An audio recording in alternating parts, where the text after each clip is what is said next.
عليكم الصيام كما كتب على الذين من قبلكم لعلكم تتقون. السلام عليكم ورحمة الله وبركاته. الحمد لله والصلاة والسلام على رسول الله وعلى آله وصحبه ومن تبعهم بإحسان إلى يوم الدين. أما بعد. கண்ணியத்திற்குரிய அல்லாஹ்வின் நல்லடியார்களே, என் அருமைக்கினிய சகோதர சகோதரிகளே, ரமதானிலே நாம் செய்ய வேண்டிய நல்ல அமல்கள் என்னும் இந்த உட்தலைப்பின் கீழ் நாம் இன்று அறிய இருக்கக்கூடிய அமல்கள், ரமதானிலே நாம் செய்ய வேண்டிய அமல்களில் ஒன்றுதான் தொழுகை. தொழுகையை நாம் எல்லா நேரத்திலும் தொழுவது கட்டாயமாக இருக்கின்றது. ஐவேளை தொழுகையை தொழுவது கட்டாயமானதாக இருக்கின்றது. இன்னும் குறிப்பாக ரமதான் மாதத்திலும் இந்த தொழுகையை நாம் ஜமாத்தோடு நாம் நிறைவேற்ற வேண்டும். தொழுகைக்கான சிறப்புகள் பல இருக்கின்றது. குர்ஆனிலும் ஹதீஸிலும் தொழுகை ஒரு மனிதனை மானக்கேடான விஷயத்திலிருந்தும் தீங்கான விஷயத்திலிருந்தும் தடுக்கக்கூடியதாக இருக்கின்றது என்று அல்லாஹ் சொல்லுகின்றான். யார் தொடர்ந்து தொழுகையை பேணி தொழுது வருவார்களோ அவர்கள் சொர்க்கத்தின் வாரிசுதாரர்கள், ஃபிர்தௌஸின் வாரிசுதாரர்கள் என்பதாக அல்லாஹ் ஜன்னத்துல் ஃபிர்தௌஸினுடைய வாரிசுதாரருடைய பண்புகளை சொல்லிக் கொண்டு வரும்போது தொழுகையை அல்லாஹ் அங்கு குறிப்பிடுகின்றான். இப்படி தொழுகையை நாம் ஜமாத்தோடு நிறைவேற்றுவது, தொழுகையை நாம் அந்த வக்திலே தொழுது வருவது கடமையாக இருக்கின்றது. ஆக ரமதானிலும் நாம் இதை தொடர்ந்து செய்ய வேண்டும். ஐவேளை தொழுகையை நாம் ஜமாத்தோடு நிறைவேற்றி வர வேண்டும்.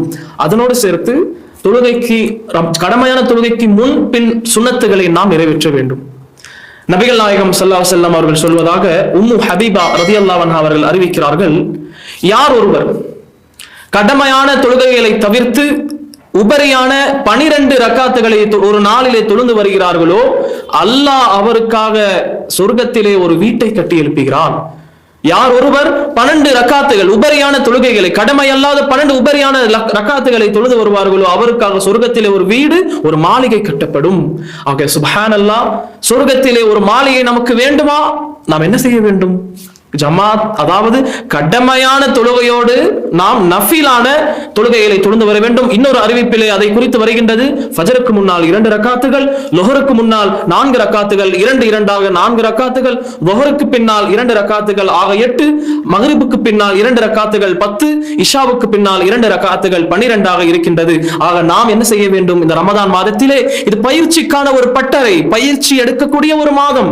ஆக என்ன செய்ய வேண்டும்? நாம் என்னென்ன நல்ல அமல்களை இங்கு பயிற்சி அளிக்கின்றோமோ அது நம்முடைய தொடர்ந்து செய்யக்கூடிய அமல்களாக அது மாறிவிடும். ஆகவே இந்த நஃபிலான முன்பின் சுன்னத்துகளை நாம் என்ன செய்ய வேண்டும்? தொழுது வர வேண்டும். இன்னும் குறிப்பாக துஹாவுடைய தொழுகையும் நாம் தொழுந்து வர வேண்டும்.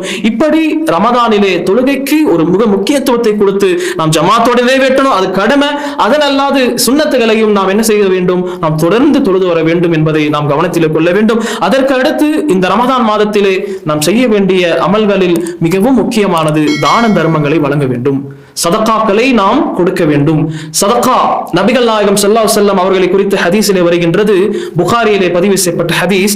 அல்லாஹ்வுடைய தூதர் ஸல்லல்லாஹு அலைஹி வஸல்லம் அவர்கள் கான ரசூலுல்லாஹி ஸல்லல்லாஹு அலைஹி வஸல்லம் அஜ்வதன் நாஸ், மக்களிலேயே அதிகமாக வாரி வாரி வழங்கக்கூடியவர்களாக இருந்தார்கள். மக்களும் வாரி வழங்கக்கூடியவர்களாக இருந்தார்கள். ஆனால் அதிலே அதிகமாக வாரி வழங்கக்கூடியவர்களாக அல்லாஹ்வுடைய தூதர் ஸல்லல்லாஹு அலைஹி வஸல்லம் அவர்கள் இருந்தார்கள். இன்னும் ரமதான் மாதத்திலே அதை விட அதிகமாக அல்லாஹ்வுடைய தூதர் ஸல்லல்லாஹு அலைஹி வஸல்லம் அவர்கள் கொடையாளியாக திகழ்வார்கள்.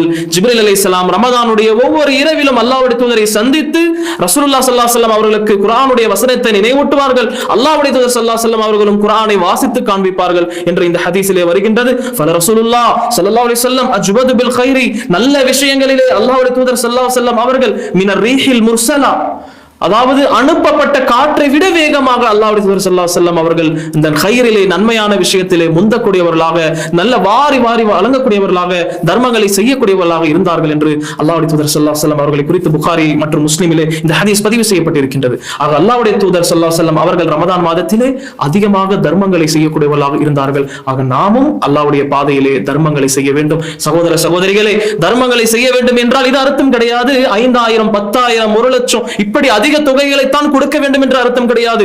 இக்லாஸாக நாம் அல்லாஹ்வுடைய பாதையிலே செலவழிக்கக்கூடிய 5 ரூபாய், அது 50,000, 50 லட்சம், 50 கோடி, இப்படி அல்லாஹ்விடத்திலே அது அதற்குரிய மதிப்பு என்பது பெரியதாக இருக்கின்றது. ஆக இஹ்லாஸாக நாம் தர்மங்களை செய்ய வேண்டும். ஆக அல்லாஹ் ரப்பல் ஆலமீன் இந்த ரமதானுடைய மாதத்திலே நாம் தொடர்ந்து நல்ல அமல்களை செய்யக்கூடிய பாக்கியத்தின் தருணமாக, குறிப்பாக தொழுகைகளை ஐவேளை வக்துகளுடன் தொடர்ந்து ஜமாத்தோடு தொழக்கூடியவர்களாகவும், இன்னும் முன்பின் சுன்னத்து நஃபில்களை தொழக்கூடியவர்களாகவும், இன்னும் தான தர்மங்கள் சதகாக்களை வழங்கக்கூடிய அந்த பாக்கியத்தை அல்லாஹ் நம் அனைவருக்கும் தந்தருவானாக. வா ஆகிரு தஅவானா அல்ஹம்துலில்லாஹி ரப்பில் ஆலமீன். அஸ்ஸலாமு அலைக்கும் வரஹ்மத்துல்லாஹி வபரகாத்துஹு.